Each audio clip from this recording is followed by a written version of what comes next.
Nicholas Rushworth. Hello there, Nick. Hi, Louise. A certain 74-year-old Italian former Prime Minister dominating headlines, Nick. Well, Italian politics, you've got to love it, right? I mean, it's always a spaghetti bowl. Always and here, colourful.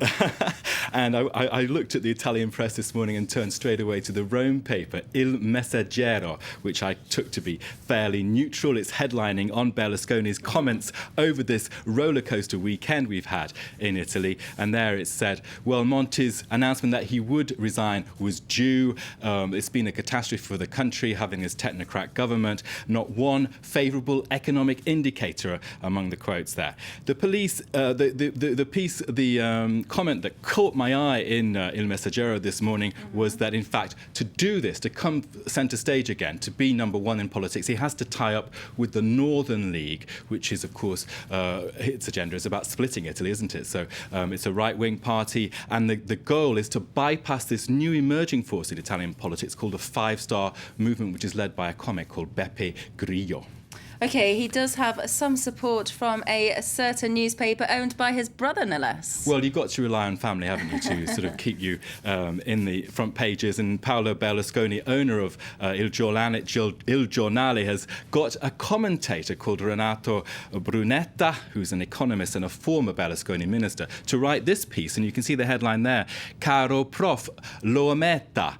La crisi è nata in Germania. So the headline there is saying, dear Professor, which is Mario Monti, admit it, come on, come out. You know that this problem was all born in Germany, was created in Germany, and technocrats, well, they don't know use for anything, are they, really? So the Il Giornale line there is very much spelling out the Berlusconi message, which is that this whole period has been a fiasco. He will run against the economics of the technocrat, and he will blame Angela Merkel. She alone is responsible for the mess in the Eurozone.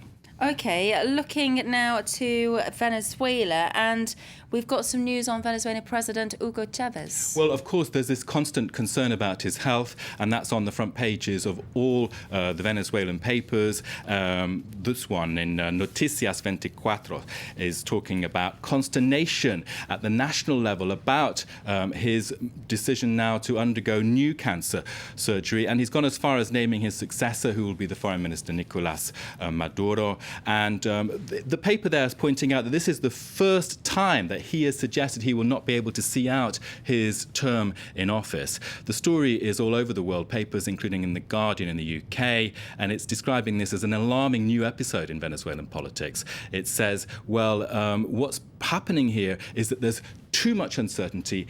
He should have released his medical records long ago, quashing rumours, and in fact it's a political football. It's allowing the Chavez government to sort of maximising the drip feeding of bits of information about his health. Yeah, there has been a lot of speculation about his health, hasn't there?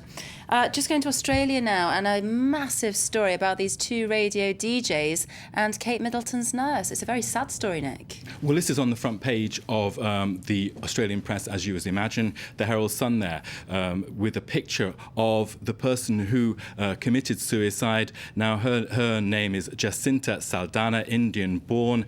Her son and daughter are there with her. Now, also in the Australian press, a comment piece in The Age that caught my eye, and there you can see the headline, "No one is laughing now." Now, the quote that struck me there is that our connected world, this whole radio prank from Sydney in Australia to London, this connected world, the connectedness we have, is disconnecting us in stealthy increments from kindness and from civility. So, of course, that whole problem about what they did, of course they never expected that prank to backfire. Another comment in that piece is that these two Australian DJs were caught in a radio ratings war. They were doing high fives just for 5 seconds of airtime, really, and that it was all just a lark for them. Of course, those two DJs have been speaking out. They've given interviews to the press in Australia. There you can see them obviously very clearly upset about the events of the last few days. That's right. It's the first time they've spoken out about it since the death of the nurse, isn't it?